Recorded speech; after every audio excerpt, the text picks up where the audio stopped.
미국으로 이민 간 한국인의 이야기입니다. 한국에 있을 때는 힘들면 주님 도와주소서라고 기도했다고 합니다. 그런데 미국에 가서는 이렇게 기도했다고 합니다. 주님 살려주세요. 한국에 있을 때는 웬만하면 그래도 서로 도움을 주고받을 수 있는 사람들이 있는데 미국에 가서 막상 혼자 있다 보니까 절박해서 그렇게 기도를 했다는 이야기입니다. 믿음의 사람들은 때로 고독한 자리에 홀로 설 때가 있습니다. 이렇게 영적으로 고독하게 싸웠던 성경 인물 중에 한 분이 바로 엘리야입니다. 갈멜산에 올라서 혼자 그 치열한 싸움을 영적으로 싸울 때 엘리야는 홀로 있었습니다. 그런 외로운 영적 싸움의 현장에서 엘리야는 놀라운 승리를 거두었습니다. 우리 성도들도 때로는 삶의 현장에서 영적인 싸움을 홀로 싸워야 할 때가 있을 것입니다. 아무도 보이지 않고 홀로 그 치열한 싸움의 현장에서 이겨내기 위해서, 벗어나기 위해서 몸부림칠 때가 있을 것입니다. 어느 누구도 이 영적인 싸움을 피할 수가 없습니다. 그러나 주님을 의지하면 능히 이겨낼 줄로 믿습니다. 리처드 뉴턴은 그가 쓴 책 영적 전투에서 이런 말을 했습니다. 영적 전투란 거짓에 대한 진리의 싸움이며 너의 상태에 대한 자유의 싸움이며 죄에 대한 거룩함의 싸움이다. 목표는 어둠의 나라가 정복되고 그리스도의 나라가 세워지는 것이다. 저는 영적인 전투에 대해서 이렇게 써준 것은 리처드 뉴턴이 아주 제일 잘 썼다고 생각합니다. 우리가 영적으로 싸울 때 의지할 사람이 하나도 없지만 그러나 하나님만 의지하면 이겨낼 수 있다는 사실을 믿습니까? 아멘. 오늘 우리는 엘리야를 통해 이 고독한 영적 싸움의 현장에서 어떻게 할 것인지를 나누고자 합니다. 그래서 우리 성도들도 여러분 삶의 현장에서 영적인 싸움을 넉넉히 이겨내고 승리의 노래를 부르기를 축복합니다. 자, 외로운 영적 싸움에서 승리하려면 어떻게 해야 할까요? 4가지를 말씀드릴 겁니다. 첫째는 담대한 마음으로 영적 싸움을 대비해야 합니다. 부부 싸움이 나중에 깨어지는 가정을 만들 때 어떤 성격 차이나 경제적인 문제나 배우자의 부정 등을 주로 문제로 삼습니다. 그런데 조금만 주의 깊게 들여다보면은 이 부부 싸움에 가정이 깨어지는 이 현실 속에 배후에는 저는 사탄의 역할이 있다고 생각합니다. 그래서 우리는 문제가 있는 배우자를 보면서 영적인 분별력을 가져야 됩니다. 지금 이 사람이 사탄에게 조종을 당하고 있는 것이 아닌가. 그래서 가정에서 단 한 사람만이라도 믿음에 굳게 서면 영적인 싸움을 이겨내고 가정을 지켜낼 수가 있습니다. 저는 그걸 믿어요. 자, 엘리야는 우상에 빠진 이 백성을 하나님께로 돌이키려고 영적인 싸움을 걸었습니다. 이 영적인 시대의 어둠을 뒤집어 엎기 위해서 하나님을 의지하고 믿음으로 도전했던 것입니다. 엘리야가 담대하게 맞선 이유가 있습니다. 사실은 엘리야가 담대하게 맞섰던 이유, 오늘 우리는 열왕기상 18장을 함께 보았는데 열왕기상 18장 1절을 보시면 하나님께서 엘리야에게 이런 말씀을 하십니다. 너는 가서 아합에게 보이라. 내가 비를 지면에 내리리라. 비를 내린다는 하나님의 약속의 말씀을 붙들고 엘리야는 담대해졌던 것입니다. 그래서 아합에게 갈멜산에서 만나자고 제안합니다. 그런데 엘리야 앞에 서 있는 사람들이 보세요. 그 당시 막강한 권세를 가진 아합 왕이 있습니다. 화려한 사지의 옷을 입고 복장을 하고 앞에 450명의 바알의 사제들이 몰려 있습니다. 장관이었을 겁니다. 보기에 대단해 보였을 것입니다. 그리고 백성들은 중간지대에서 어중쩡하게 있었을 겁니다. 그리고 엘리야는 혼자였습니다. 그런데 사실 더 정확하게 표현한다면 엘리야는 지금 그들과 당당히 맞서고 있는 것입니다. 이 상황에서 엘리야가 백성에게 이렇게 외쳤습니다. 너희가 어느 때까지 둘 사이에서 머뭇하려느냐?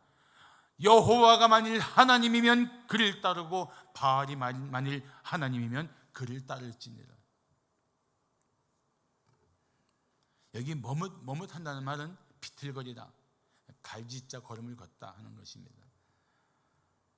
자기에게 유리한 대로 결정하고 자기에게 유리하면 하나님이고 뭐고 안 보이는 그런 세속적인 삶을 사는 태도를 말하는 것입니다.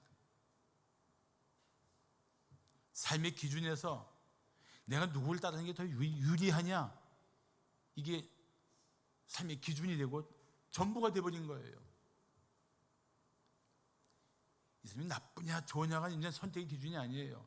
나빠도 이 사람 따르면 내가 유익이 있다? 그럼 가는 거예요, 그 길로.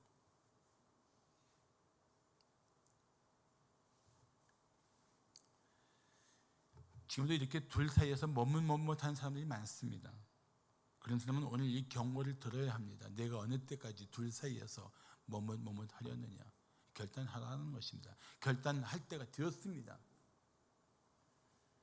자, 그때 엘리야의 말을 들은 백성들의 반응이 어땠습니까? 21절을 보시면 너 백성이 말 한마디도 대답하지 못했습니까? 안 했습니까? 안 했어요. 여러분, 못한 거와 안 한 건 차이가 큽니다. 안 한 거는 지금 이 불편한 상황 속에서 괜히 잘못 선택해갖고 혹된 대가를 받고 싶지 않은 거예요. 그래서 저는 이런 상황을 비겁한 침묵이라고 말하고 싶습니다.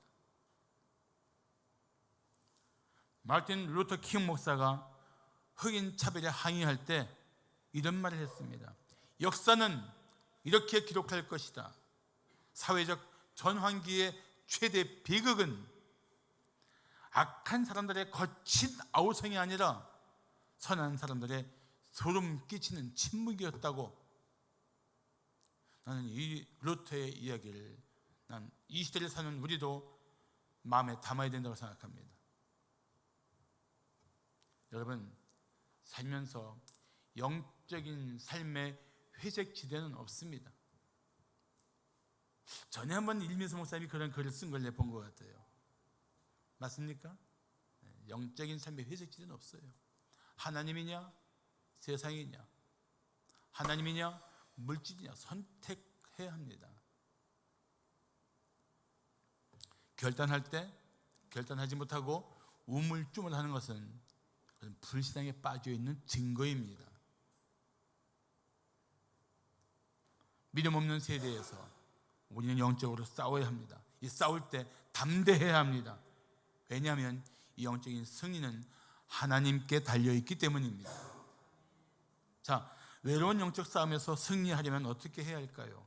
둘째, 경건한 마음으로 참된 예배를 회복해야 합니다. 예배 회복이 아주 중요합니다. 엘리야는 백성에게 이렇게 말했습니다. 여호와의 선지자는 나만 홀로 남았으나 바알의 선지자는 450명이로다. 그리고 송아지 둘을 택해서 각각 자기가 섬기는 신의 이름으로 제물을 드려서 그 이름을 불러서 불로 화답하는 신이 참 하나님이라고 제안합니다. 그래서 백성들이 이 비겁한 침묵을 깨고 외쳤습니다. 그 말이 옳도다. 사실 생각해보면 답은 아주 간단합니다. 가뭄으로 나라가 죽을 지경이 됐는데 바알이 얼마나 무력했는지를 깨달아야 합니다. 하나님이 비를 내리지 않는다고 말씀하시니까 비가 하나도 안 왔어요. 근데 바알신은 그 존재가 토지의 생산과 풍년을 준다는 신입니다. 그 하나님이 비를 내려서 비를 안 내린다고 딱 선포하셨으면 바알이 만약에 더 힘이 있으면 비를 내려야 마땅하지 않습니까? 하루 이틀도 아니고 3년만 동안 비를 못 내렸다는 얘기는 뭘 말합니까? 바알은 이미 무력한 존재요, 의지할 대상이 아니라는 것을 이미 알만 하잖아요. 알만 한가요? 알보다 큰가요? 그런데도 그걸 못 깨닫는 겁니다. 이 영적 무지는 그런 것입니다.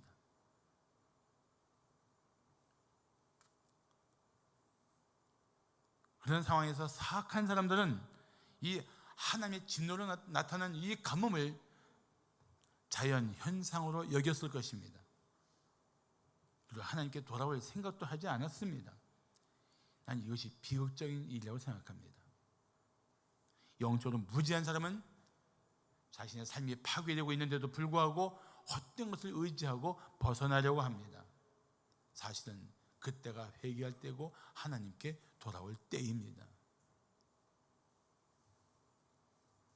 그래서 엘리야가 막 바알의 사제들이 막 춤을 추고 소리 지르고 나중에 자해하면서 난리를 칠 때 엘리야는 그들을 향해서 이렇게 말합니다.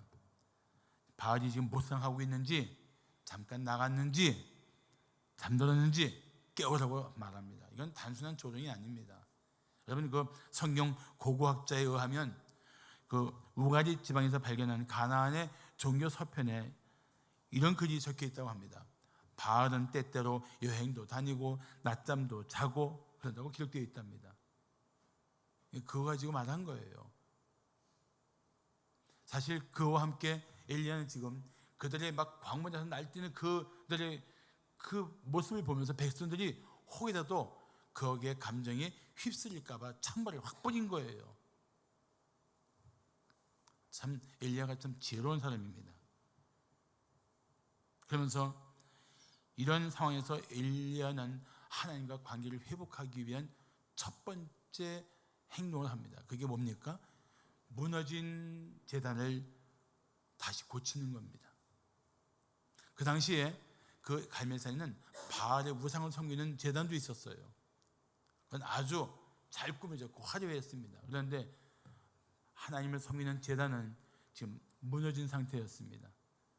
엘리야는 그걸 보면서 가슴이 미어지는 거예요. 어쩌다 우리가 이 지경이 되었는가? 난 그것이 엘리야의 심정이었을 거라고 저는 생각합니다. 어쩌다 우리나라 우리 민족이 이 지경까지 되었는가? 이 영적으로 이 정도까지 타락했는가? 무너졌는가? 그런 생각 안 했겠습니까? 난 했을 거라고 생각해요.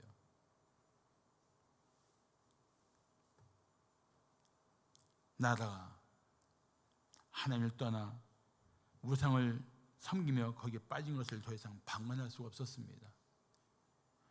죄의 어둠의 권세 속에 빠져 있는 상태를 더 이상 묵과할 수 없었습니다.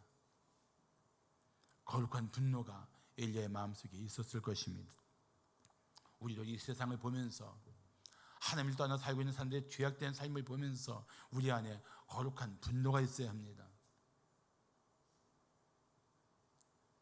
하나님의 이름이 무시당하고 하나님의 진리가 조롱당하는 이 현실 속에서 그냥 적당히 잘 살고 있는 것을 오히려 우리는 부끄러워해야 합니다. 그래서 엘리야는 먼저 무너진 제단을 다시 고쳤습니다. 우리도 이 영적인 싸움에서 승리하려면 하나님과 관계를 먼저 회복해야 합니다. 예배가 회복되어야 합니다. 예배를 통해서 하나님과의 영적인 관계가 풍성해지고 충만해지고 영적인 권세를 끌어안고 다시 세상 속으로 나갈 수 있어야 합니다. 그래야 우리 삶의 현장에 돌아가서 영적인 싸움을 이겨낼 수 있을 것입니다. 세 번째로 괴로운 영적인 싸움에서 승리하려면 어떻게 해야 할까요? 셋째, 확고한 믿음으로 전능하신 하나님을 의지해야 합니다. 자, 지금 엘리야가 제단을 다시 고치는데 거기 돌을 몇 개 놨습니까? 맞습니다. 12개를 놨어요.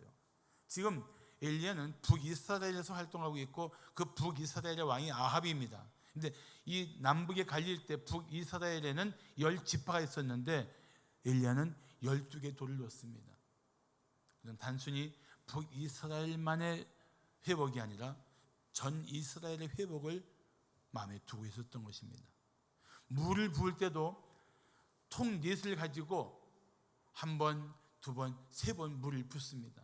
자, 네 통을 세 번 붓다? 4, 3? 그렇죠. 12통이라는 것은 이게 다 12지파를 의미하는 것입니다. 지금 엘리야는 하나님의 백성으로 일컬어지는 전 이스라엘의 영적인 회복을 간절히 구하고 있는 것입니다. 그런데 제단에 나무가 뽀송뽀송해 불이 잘 붙잖아요. 그런데 흠뻑 적셔서 막 도랑에도 물이 찰 정도로 해놓고 도대체 어쩌자는 겁니까? 도대체 어떻게 엘리야는 이런 일을 거침없이 할 수 있을까요? 대답이 32절부터 볼 필요가 있습니다. 그가 여호와의 이름을 의지하여 그렇게 했다는 거예요. 여호와의 이름을 의지한다는 것은 하나님의 영광을 위해서 하나님이 하실 것을 믿었다는 것입니다. 이런 믿음이 우리에게 필요한 겁니다. 어떤 사람은 그럴 겁니다. 굳이 이렇게 물을 부어서 적실 필요가 있겠느냐. 아마 그걸 바라보는 백성들은 그랬을 겁니다. 엘리야가 미쳤나? 바알의 사제들은 아마 그렇게 생각했을 것입니다. 저 뭐 하는 짓이야? 혹시 백성 중에 은밀하게 하나님을 경배하는 사람들은 그렇게 생각했을 것입니다. 마음이 조마조마했을 겁니다. 저러다가 잘못되면 어떻게 하려고 그러지? 35절 다시 한번 보시면 물이 제단으로 두루 흐르고 도랑에도 물이 가득 찼다고 합니다. 뭐 재물이고 나무가 막 흠뻑 젖은 상태예요. 사랑하는 성도 여러분, 엘리야는 하나님을 향한 확고한 믿음을 가졌습니다. 하나님께서 능히 하실 것을 믿었습니다. 믿음으로 하는 일은 때로 무모해 보입니다. 난 그게 특징이라고 생각해요. 믿음으로 하는 일은 때로 무모해 보입니다. 그렇지만 믿음이 없이는 할 수 없는 일을 할 때, 믿음이 없이는 할 수 없는 일을 할 때 하나님은 그런 믿음을 기뻐하십니다. 엘리야가 왜 이렇게 무모하게 행동을 했을까요? 사람들이 생각하기에 불가능해 보일수록 하나님의 능력이 얼마나 큰지를 보여줄 수 있기 때문입니다. 이게 중요한 거예요. 젖은 재물, 온통 흠뻑 젖은 나무, 땔감이잖아요.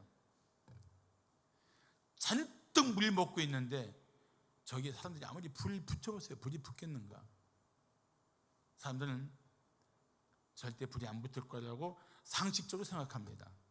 그런 상식을 깨고 하나님의 불이 임하면 어떤 일이 일어나는지를 보여주는 이 극적인 반전 효과가 있는 거예요. 그래서 이 엘리야의 이야기하면 전 신이 납니다. 그 장소에 있다고 생각해 보면 대단한 거예요. 그렇지 않습니까? 여러분이 거기 같이 현장에 있다고 생각해 보세요.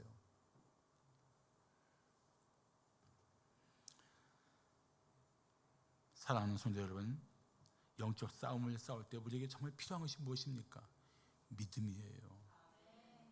보이는 현실은 절망적이지만 믿음을 가지고 우리는 이겨내야 합니다. 이겨낼 수 있습니다. 그래서 바울은 이렇게 말했습니다. 우리가 믿음으로 행하고 보는 것으로 행하지 않는다. 믿음으로 행하는 겁니다.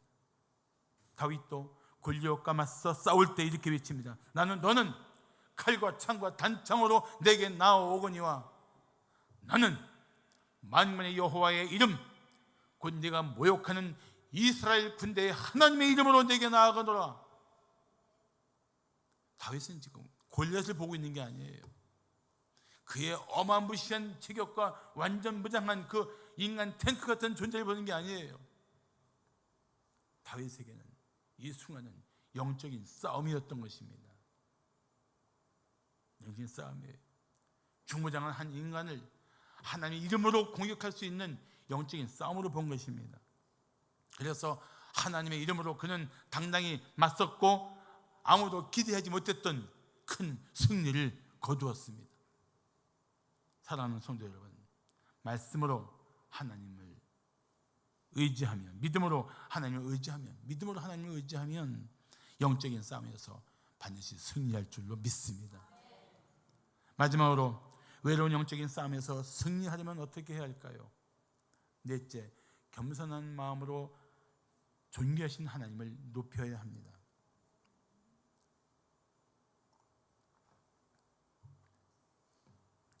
다윗이 그 골리앗 앞에 맞섰을 때 그 다윗이 외쳤던 외침은 골리앗만 들었을까요? 아닙니다. 가장 가까이서는 이스라엘 군대도 들었을 것입니다. 겁에 찔려서 웅크리고 있던 이스라엘 군대도 다 들었어요.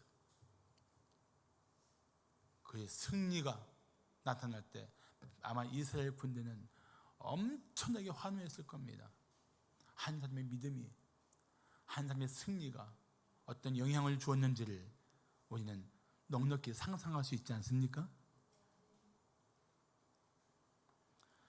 엘리야는 오늘 그 백성 앞에서 기도하기 시작합니다. 이제 어차피 바알의 선지자 450명이 날뛰고 별짓 다 했는데도 온종일 거짓 했는데도 불커녕 아무것도 안 보였습니다. 안 나타났습니다.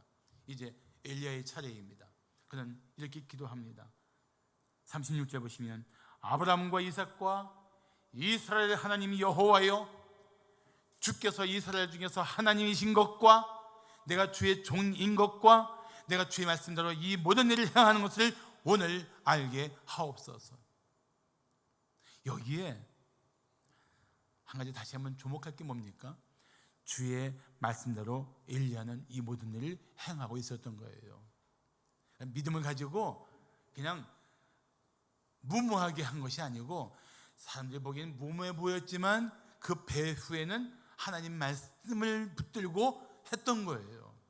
그러니까 여러분, 믿습니다고 한번 무모하게 사는 것은 그건 지혜롭지 못한 겁니다. 믿습니다 하는 건 뭐냐면은 하나님의 말씀을 믿고 움직이는 거예요. 하나님 약속을 붙들고 내 전 인격을 다해서 믿고 그 말씀대로 이루어질 줄로 밀고 믿고 살아가는 게, 그게 믿음으로 살아가는 겁니다. 지금 엘리야는 자기 생각대로 살고 있는 게 아니에요. 주의 말씀대로 이 모든 일을 제가 행하고 있습니다. 그런데 그는 여기서 두 가지를 기도합니다. 하나님이 이스라엘 중에서 하나님이신 것, 그리고 내가 주의 종인 것. 이게 두 가지 핵심이에요. 그는 정말 겸손하게, 저는 주님의 위대하신 하나님의 종일 뿐입니다. 그러나 그래서 하나님이 온 땅에 하나님이심을 나타내 주시고 제가 주의 종으로서 이 일을 하고 있는 것을 받아주시옵소서. 그런 기도예요. 저도 우리 교회 여러 가지 기도할 상황이 있을 때, 어려울 때 저는 늘 이 기도를 제일 즐겨합니다. 하나님 아버지, 하나님이 저의 하나님이신 것과 제가 하나님의 종인 것을 나타내 주옵소서. 제가 제일 좋아하는 기도문 중에 하나예요. 근데 놀랍게도 그때마다 하나님은 우리 교회를 도우셨고 우리 교회는 여기까지 은혜 가운데 왔습니다. 할렐루야. 그리고 엘리야는 이어서 37절에 아주 짧은 기도를 합니다. 여호와여 내게 응답하옵소서. 내게 응답하옵소서. 이 백성에게 주 여호와는 하나님이신 것과 주는 그들의 마음을 되돌이키심을 알게 하옵소서. 지금 이 갈멜산에 생명 걸고서 엘리야가 싸우는 목적이 나타난 거예요. 뭡니까? 이 백성에게 하나님이 하나님이신 것을 나타내 주세요. 그리고 하나님 이 백성을 저 영적 어둠의 자리에서 되돌이켜 주세요. 여러분, 사실 하나님이 우리의 영적인 무지함을 깨닫고 돌이켜 주시지 않으면 우리 지혜와 생각으로는 그렇게 돌이켜지는 게 아니에요. 그래서 이 구원은 철저히 자신의 죄를 자각하는 것부터 자신의 죄와 비참함을 인정하고 나를 구원하실 예수를 믿는 이 전 과정이 전적인 하나님의 은혜라고 나는 확신합니다. 그 은혜가 없이는 안 되는 거예요.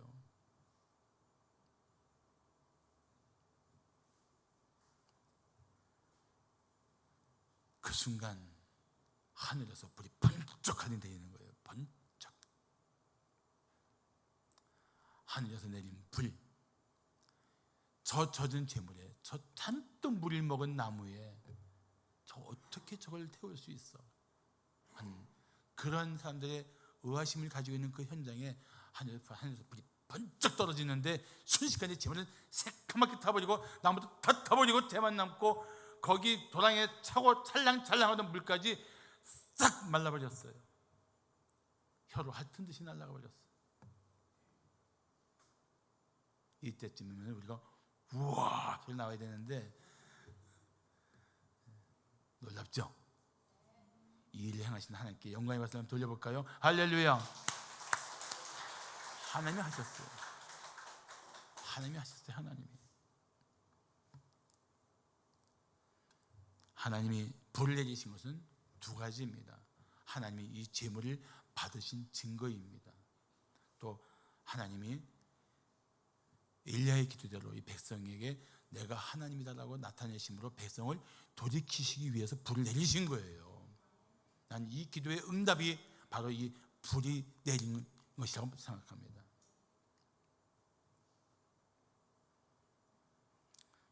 근데 여기서 하나의 불은 또 어떤 의미가 있는지 아십니까? 우상을 섬기고 있는 이 백성에게 내릴 진노를 백성에게 쏟지 않고 제물에다 쏟아버리신 거예요. 누가요? 하나님이. 실상 죽어마땅한 것은 백성들이지만 하나님은 그들에게 그 죄를 따라 진노하지 않고 제물에게 속죄의 제물에게 진노하심으로 그들의 죄를 용서하고 돌이킬 수 있는 길을 열어주신 것입니다. 이게 뭡니까? 십자가예요. 하나님을 알지 못하고 하나님을 떠나서 죄에 빠져 살던 우리에게 쏟을 진노를 하나님이 십자가의 예수에게 다 떠맡기시고 우리는 마땅히 죽어야 할 존재들인데도 우리에게 영원한 생명의 길을 열어주신 이 하나님의 사랑이 십자가에서 온전히 나타난 줄로 믿습니다. 저는 이 엘리야의 제단이 내린 불을 통해서 난 십자가를 보고 싶습니다. 십자가를 전하고 싶어요.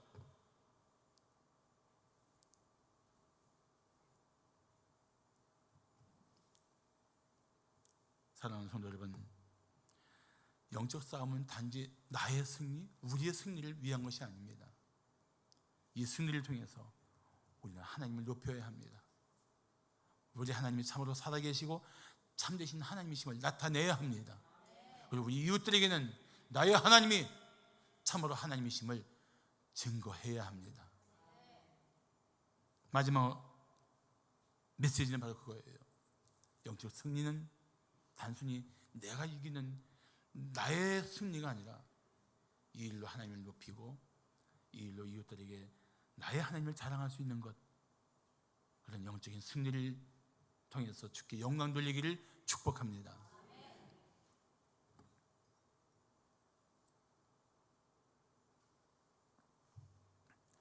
하늘에서 강력한 불이 내려왔을 때 엘리야는 하나님을 향한 경외심으로 가득 찼을 것입니다. 왜냐하면 세상에서 결코 볼 수 없는 하나님의 권능으로 가득한 불이었기 때문입니다.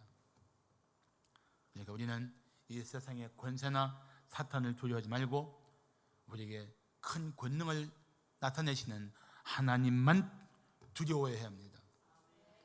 그래서 드디어 그 순간 백성들이 비겁한 침묵을 깨고 외쳤습니다. 뭐라고 외쳤습니까? 여호와 그는 하나님이시로다. 그는 하나님이시로다. 할렐루야. 드디어 하나님의 그 나타나심으로 백성은 하나님을 하나님으로 깨닫게 되었고, 그리고 그들은 하나님께 돌아오게 됩니다. 자, 그냥 돌아온 걸로 끝났을까요? 아닙니다. 그 영적인 회복은 이제 곧 가뭄이 끝나는 단비로 그들의 삶의 현장에도 새로운 은혜가 부어질 것입니다. 일상의 은혜가 회복되는 거예요. 그래서 역대하 7장 14절 보시면 내 이름으로 일컫는 내 백성이 그들의 악한 길에서 떠나 스스로 낮추고 기도하여 내 얼굴을 찾으면 내가 하늘에서 듣고 그들의 죄를 사하고 그들의 땅을 고치겠다고 말씀하시는 겁니다. 사랑하는 성도 여러분, 우리는 다 영적인 싸움의 현장에서 살고 있습니다. 가정에서도 겪을 것이고 직장에서도 겪을 것이고 어디든지 겪을 수 있는 싸움입니다.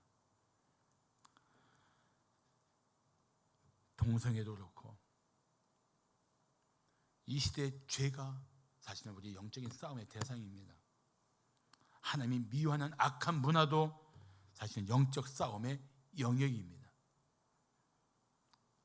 우리는 삶의 현장에서 영적인 분별력을 가지고 이 싸움을 이겨내야 합니다.